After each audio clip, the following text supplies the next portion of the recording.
जय जगन्नाथ स्टूडेंट्स स्वागत करुछि रश्मि ट्यूटोरियल को। तो केमती अछंती समस्ते आशा करे महाप्रभु को कृपारु आपण माने समस्ते भले थिबे।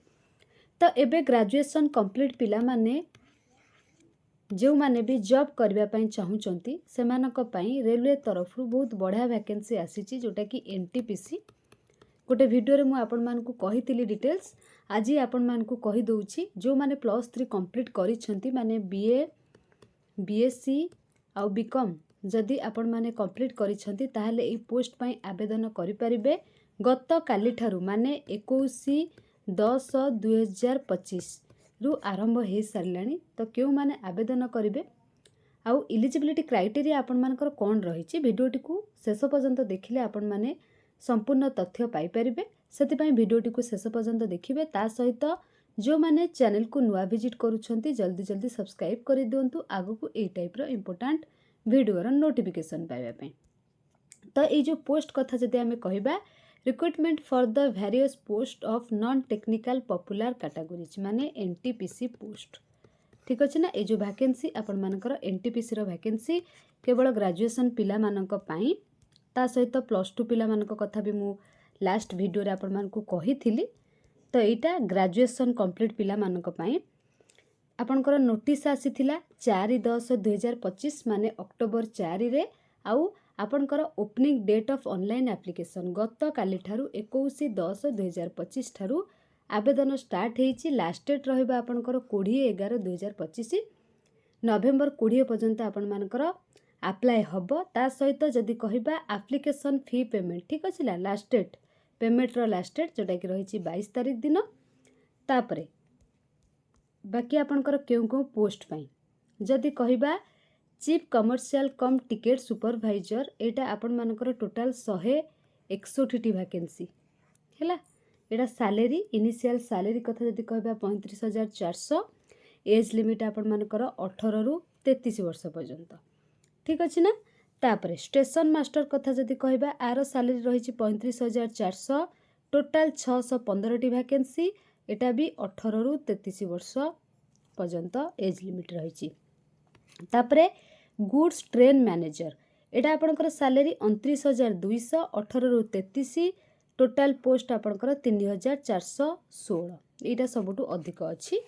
Then junior accounts assistant cum typist एटा रही सैलरी 29,200 18 रु 33 वर्ष एज लिमिट और 921 आपण मानकर वैकेंसी। तापर आसला सीनियर क्लर्क कम टाइपिस्ट एटा रही 18 रु 33 29,200 सैलरी ता सहित 638 पोस्ट आउ ट्रैफिक असिस्टेंट एटा सबुठारु कम पोस्ट रही सैलरी आपण मानकर सबुठारु कम एटा 25,500 18 रु 33 वर्ष पर्यंत आउ आपणकर टोटल वैकेंसी होची एथिरे 59। जदि सबू वैकेंसी को आमे ऐड कर देबा ताहाले 5,810 वैकेंसी आपण मानकर एथिरे आसीची ठीक अछि ना। तापर एठी एज रिलैक्सेशन कथा देइछि अलगा कैटेगरी रे आपण मानकर एज रिलैक्सेशन सब रहिछि। पीडीएफ टा को मु टेलीग्राम चैनल रे शेयर कर देबी आपण माने देखि नेबे। एज रिलैक्सेशन जदि दरकार अछि आपण माने चेक करि परिबे। एग्जामिनेशन फ्री कथा जदि कहबा फीस टा सबुठु इंपोर्टेंट कथा for all candidates except categories mention below जोड़ाक सबू आपण मानकर कैटेगरी रही SC ST ex serviceman PWD female transgender minorities और इकोनॉमिकली बैकवर्ड क्लास एमानक पई 250 टंका फीस फीमेल माने मध्ये एथरे जाउछंती। बाकी अनरिजर्व्ड बॉयज केवल जनरल बॉयज मानक पई 500 टंका बाकी जेते सारा कैटेगरी रहिला आ फीमेल मानकर 250 टंका फीस एटा हला आपण मानकर सबुठ इंपोर्टेंट फीस कथा। पोस्ट कोथरे केते कोन वैकेंसी अछि जानले फीस जानले डेट जानले तापरे आगो को आहुरी सब किछि आपण मान को तथ्य मु देई देबे। वीडियो को कंटिन्यू देखि चलन। तो एबे आपण मानकर एग्जाम कथा जदि कहबा आपनकर फर्स्ट टेस्ट जोटा हबो कंप्यूटर बेस्ड टेस्ट सीबीटी हैला माने आपण मानकर जोटा फर्स्ट हबो 90 मिनिट रो एग्जाम हबो। ता भीतर जनरल अवेयरनेस 40 मार्क रो मैथमेटिक्स 30 मार्क रो जनरल इंटेलिजेंस एंड रीजनिंग जोटा कि 30 मार्क रो टोटल जदि कहबा 100टा क्वेश्चन आपण मानकर हैला ना 90 मिनिट रे 100टा क्वेश्चन जोटा कि स्टेज 1 रही आपण मानकर एटा संपूर्ण सिलेबस दे देछि मैथमेटिक्स रो रीजनिंग रो ता सहित जनरल अवेयरनेस रो ठीक अच्छे ना। आ सेकेंड स्टेज कथा जदि कहबा जदि फर्स्ट स्टेज रे आपण मानकर क्वालिफाई हैला second stage computer based test जोटा रहिला आपण मानकर सीबीटी मोड एटा भी आपण मानकर करना 90 मिनिट रो टोटाल 50 मार्क रो जनरल अवेयरनेस मैथमेटिक्स 35 मार्क रो आ रीजनिंग आपण मानकर 35 मार्क रो टोटाल 120 मार्क रो एठी संपूर्ण सिलेबस आपण मानकर दे देछि। ठीक अछि ना। ये गला आपण मानकर सिलेबस आउ एग्जाम कथा जदि कहबा तो एटा आपण मानकर हाउ टू अप्लाई आपण माने गोटे स्टेप बाय स्टेप पढ़िबे तापरे आपण माने अप्लाई करि परिबे। साइबर कैफे अप्लाई करंतु किबा निज सिस्टम किबा लैपटॉप रे अप्लाई करंतु किबा निज मोबाइल फोन माध्यम रे अप्लाई करंतु सेटा आपण को ऊपर डिपेंड आपण माने केमिति अप्लाई करिवे उडा को सब डिटेल्स आपण माने पढ़ी पारिबे। ठीक अछि ना।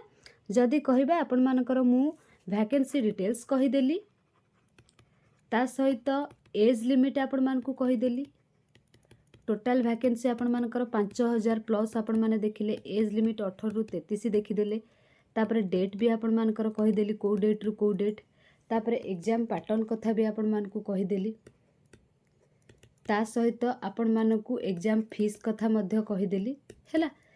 ता छड़ा जदि आपण मानकर आउ किछि भी डाउट रहउची एई एनटीपीसी पोस्ट को नै कि आपण माने मते कमेंट सेक्शन ने कमेंट करि परिबे मु निश्चित आपण मानकर डाउट क्लियर कर देबी समस्त को पर्सनली रिप्लाई करि देबी जहाँ किछि डाउट थिबो। ए पीडीएफ टी आपण माने टेलीग्राम चैनल ले पाई परिबे डिस्क्रिप्शन बॉक्स रे मु टेलीग्राम चैनल रो लिंक दे देबी आपण माने सेठी ए पीडीएफ टा को पाई परिबे। हां आ गोटे कथा कहि रखिबे आपण मान को सबटु इंपोर्टेंट कथा जहाँ सब एग्जाम बाहर ना आपण माने पकेवा पय ट्राई करंतु माने नाही कि सबु एग्जाम आपनकर हे जिवो आपण माने भाबुथिबे कि मु एटा काहे कि पकेइबी एतरा एटे कम पोस्ट अच्छी किंबा आपण मानकर ग्रेजुएशन कंप्लीट वाला कंपटीशन हाई हबो सेमिति सब माइंड रे रखि कि आपण माने साइड करंतु ने एग्जाम को जहाँ सब एग्जाम आसुची ना गोटे छोटो चाकरी पाखरु गोटे छोटो चाकरी पाखरु आरंभ करिकि आपण मानकर बड़ चाकरी पर्यंत हैला सबु गुडा को आपण माने अप्लाई करंतु आ सबु एग्जाम एटलिस्ट दियंतु हैला ना हो न हो सेटा मैटर करेनी बस एग्जाम दियंतु क्वेश्चन को टाइप रे आसुची जानी रखंतु देन आपण मानकर जेते बेले ना 10-12टा एग्जाम दे देबे बार बार एग्जाम देबे ना आपनकर प्रैक्टिस हे जिवो आपनकर को टाइप रो क्वेश्चन सब आसुची स्टेट गवर्नमेंट रे कोन आसुची सेंट्रल गवर्नमेंट रे कोन आसुची तो क्वेश्चन सहित आपण माने एक्वेंटेड हे जिवे जहा फल रे आपण मानकर जेते बेले 15-20 एग्जाम दे देबे ना आपण माने गोटे गवर्नमेंट जॉब जाहले क्रैक करि नेबे। ठीक अछि ना। तो सेति पय कहूची समस्ते पकेवा पय सब पोस्ट गुडा को ट्राई करंतु आउ जहाँ किछि डाउट होची आपण माने मते कमेंट करि परिबे आ पढ़ा निश्चित आपण माने कंटिन्यू करंतु हैला। पढ़िले जदि दिन को आपण माने 7-8 घंटा परिश्रम करूछन्ते निश्चित आपण मानक हातर गोटे गवर्नमेंट जॉब 12 वर्ष ए टाइम को रहि जिवो। ठीक अछि ना। तो ये थिला रेलवे रो एनटीपीसी पोस्ट अबाउट रे आशा करे वीडियोटी आपण मानक बहुत सहाय्य करथिबो। Thank you all.